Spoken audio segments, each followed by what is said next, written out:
माता की वंदे वंदे।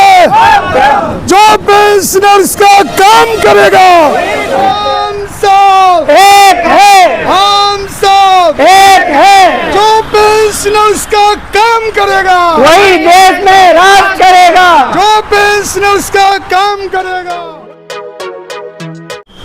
और 78 लाख पेंशनर्स के भी प्रतिनिधि हैं। इतनी बड़ी संख्या में कम से कम समय में, कल हमने कॉल किया शाम को कि हम आने वाले हैं और बहुगुणा जी ने आप लोगों को बताया, और इतने कम समय में आप लोग एकत्रित हो गए। आप सबकी हम प्रशंसा करते हैं, आपके प्रति आभार व्यक्त करते हैं और आप सबके प्रति हम कृतज्ञता व्यक्त करते हैं। कम शब्दों में हम बात कहेंगे अपनी, ज़्यादा से अभी काफ़ी देर से आप रुके हुए हैं, मुझे पहुंचने में लेट हुआ। काफ़ी हमारे भाई यहाँ से चले भी गए, जो हमारे भाई चले गए उनके प्रति हम धन्यवाद व्यक्त करते हैं और कम से कम शब्दों में अपनी बात को आपको सामने रखते हैं। पहली बात तो ये है कि ये लोकशाही है। लोकशाही में कुछ भी असंभव नहीं है, सब संभव है। नंबर 2 कि हमारी चुनी हुई सरकार है और माननीय मोदी जी ने, जब प्रधानमंत्री जी महोदय ने 2 बार कमांडर साहब को बुलाया, मैं उनके साथ में था, उन्होंने वचन दिया है कि मैं आपका प्रधान सेवक हूं, आपका काम जरूर करूंगा। तो उनकी जो बात है वही हमारे लिए प्रमाण है। कुछ भाई कहते हैं लिख के लेना चाहिए था। अरे भाई, इतने बड़े व्यक्ति ने कहा है तो वही हमारे लिए प्रमाण है और उसी के आधार पर हम लोग आगे बढ़ रहे हैं। लेकिन ये निश्चित है कि हमारे भाई मरते चले आ रहे हैं। 200 से 250 की संख्या में रोज मर रहे हैं, रोज अर्थियां निकल रही हैं, हमारी आंखों के आंसू सूख गए हैं। तो हम कहाँ तक विश्वास करें और किसके ऊपर विश्वास करें? इसलिए बड़ी प्रश्न, बहुत ही गंभीर प्रश्न है। इसलिए आज ये जो हमारा आंदोलन पूरे भारतवर्ष में हो रहा है, ये इसलिए है, ये ध्यानाकर्षण आंदोलन है कि माननीय प्रधानमंत्री ध्यान दीजिए, लोग मरते चले जा रहे हैं, इनकी मांगों को पूरा कीजिए। और ये जो मांगे छोटी छोटी मांगे हैं, बहुत बड़ी मांगे नहीं है। हमारे कमांडर साहब की भाषा में हम कोई ताजमहल नहीं मांग रहे हैं। हमारे अंशदान से जो जमा राशि है उसका केवल ब्याज मांग रहे हैं। जमा की हुई अंशदान का केवल ब्याज मांग रहे हैं। उस ब्याज से हमारी 7.5 प्लस डीए, इसकी डिमांड पूरी की जा सकती है। जो फिजिबल है, जो वायबल है, वही हम मांग रहे हैं। और हमारी चारों मांगे निश्चित रूप से आपके सबके प्रयत्न से, सबके पुण्य और पुरुषार्थ से अपनी मांगों को पूरा करवाने के लिए माननीय कमांडर साहब के नेतृत्व में हम जल्दी ही सफल होंगे, जल्दी ही विजय श्री प्राप्त करेंगे। ये आपको आंदोलन के माध्यम से, आज के आंदोलन के माध्यम से वचन देते हैं। चाहे उसके लिए हमें कुछ भी करना पड़े। आपको शायद कुछ भाइयों को जो संपर्क में उनको पता है, आज देखिए कमांडर और हमारी सेना और सेनापति दोनों साथ में है, इसलिए हमारी विजय सुनिश्चित है। एक और महत्वपूर्ण बात, अंदर की बात आपको बता दें कि अभी तक, पिछले दिनों तक श्रम मंत्रालय, वित्त मंत्रालय एक सुर में नहीं बोल रहा था, बेसुर में बोल रहा था। लेकिन अभी जो है दोनों मंत्रालय सुर में बोल रहे हैं। हमारे बहुगुणा साहब आ गए हैं, उनका हम जोरदार तालियों के साथ स्वागत करेंगे। और हमारी बेटी जो हमारी यहाँ की कोऑर्डिनेटर हैं वो भी आ गई हैं, उनका भी हम जोरदार तालियों के साथ में स्वागत कीजिए। तो हम आपसे निवेदन कर रहे हैं कि आपको, हमको बिल्कुल हताश निराश नहीं होना है। और मुझे तो लगता है कि आज का आंदोलन और एक और आंदोलन जो 1 तारीख को, 1 अक्टूबर को आज़ाद मैदान पर होगा, बम्बई में होगा, ये 2 आंदोलन हमें हमारी सफलता दिलाने में निश्चित रूप से सहायक सिद्ध होंगे और हम बिल्कुल जरूर जीतेंगे। आपके मन में प्रश्न आता होगा, हम कलाम साहब से प्रार्थना करेंगे कोई प्रश्न हो तो आप पूछ सकते हैं। हमारे बीच में हमारे PN पाटिल साहब हैं, जो हमारे मुख्य एडवाइजर हैं। सर खड़े हो जाइए, एक बार खड़े हो जाइए। सब लोग जोरदार तालियों के साथ स्वागत कर दीजिए। वो हमें हरदम मार्गदर्शन करते रहते हैं, हमें संभालते रहते हैं, गार्ड का काम करते हैं कि गाड़ी का कहीं एक्सीडेंट ना हो जाए, उनके प्रति कृतज्ञता व्यक्त करते हैं। समय हमारे पास में कम है, इसलिए उन्होंने कहा कि मैं यहाँ अपना कोई संवाद जो है वो जो भाषण है वो नहीं करूँगा, कोई व्यक्तिगत प्रश्न हो तो आप पूछ सकते हैं। बहुगुणा साहब भी हमारे हैं। तारीख को आप लोग आंदोलन कर रहे हैं, जब आपका श्रम मंत्री जी पोर्टल पे आके घोषणा भी कर दी है भाई प्रपोजल चल रहा है, मित्रों से बात हो रही है, तो आपको इतने बड़ा धरना प्रदर्शन सुनाने क्या हो सकता है? देखिए, कलाम सर ने एक प्रश्न पूछा कि आपका इतना सब चल रहा है तो फिर, हाँ पीछे वाले भाई बात ना करें, तो फिर अभी आपको आंदोलन करने की क्या आवश्यकता हो गई? ये बात सत्य है कि अभी बिल्कुल एनएसी पूरे अच्छे सही ट्रैक पे है।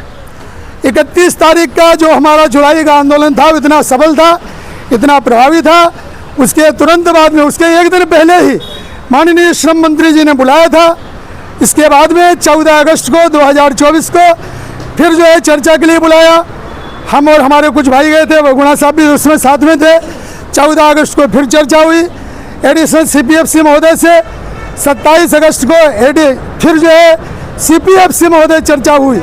जो श्रम सचिव हैं, पावर से जो श्रम सचिव हैं वो भी बड़े अधिकारी हैं, उनके साथ में चर्चा हुई 27 तारीख को। इसके बाद में 29 तारीख को जो हमारी एडिशनल सेक्रेटरी एक्सपेंडिचर है उनके साथ में चर्चा हुई, और अंत में 30 अगस्त को इसके बाद में माननीय निर्मला सीतारमण जी चर्चा हुई। ये सब चर्चा का दौर चालू था, लेकिन बीच में एक बात ऐसी आ गई, ये तो हमारे प्रस्ताव वो बाद में फिर बनाए गए थे।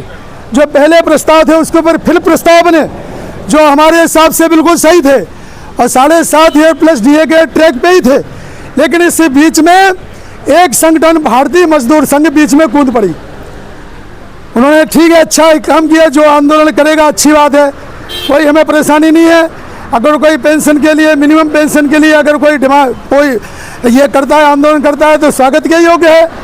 लेकिन उन्होंने क्या किया कि उन्होंने जो मांग रखी वो केवल 5,000 रुपये की रखी, और उसके ऊपर से EPFO को और सरकार को फिर से एक कारण मिल गया कि चलो कोई बात नहीं, BMS जैसा बड़ा संगठन अगर 5,000 रुपये मांग रहा है तो इनको 5,000 रुपये देके छुट्टी करो। लेकिन इसकी वजह से क्या हुआ कि हमारे 7.5 ईयर प्लस DA का जो प्रपोजल था उसको कहीं रुकावट आ गई। इसलिए ये हमारा आंदोलन आज का आंदोलन है कि हमारी 7.5 ईयर प्लस DA की डिमांड कायम है और पूरे क्षेत्रों से आ रही है। भारतवर्ष में जितने भी क्षेत्र हैं, चाहे वो अंडमान निकोबार द्वीप समूह हो, चाहे वो जम्मू हो, चाहे जो है उत्तरांचल कोई भी प्रदेश हो, अरुणाचल प्रदेश हो, सब जगह से 7.5 ईयर प्लस DA यही मांग हम मांग रहे हैं। इस मांग में हमने कंप्रोमाइज नहीं किया है, इस मांग को हमने शिथिल नहीं किया है, हम बैकफुट पे नहीं आए हैं। वही दिखाने के लिए आज का हमारा आंदोलन है। और पूछिए, दूसरा प्रश्न पूछिए। लोगों का ये भी सवाल है, आप लोग इलेक्शन जो है, इलेक्शन पे दबाव बनाने के लिए, अपनी पेंशन को सरकार से मनवाने के लिए अलग अलग जगह महाराष्ट्र के अंदर लगातार, हर जिले के अंदर आप लगातार धरना प्रदर्शन कर रहे हैं।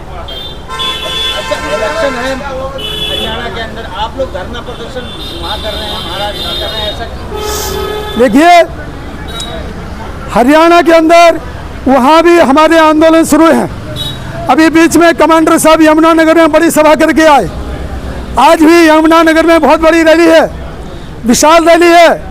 और जो हमारा जो सबसे बड़ा जो जिसको हम कहते हैं जो ब्रीद वाक्य है कि जो पेंशनर्स का काम करेगा वही इस देश पे राज करेगा, इसके अंदर बहुत कुछ छुपा हुआ है।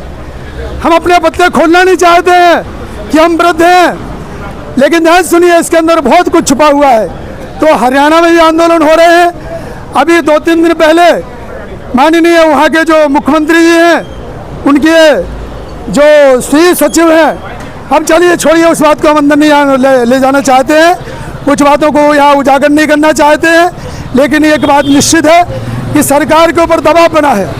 अब रहा सवाल कि महाराष्ट्र का, तो आपको बता दें कि महाराष्ट्र में जो लोक भावना बहुत तीव्र है।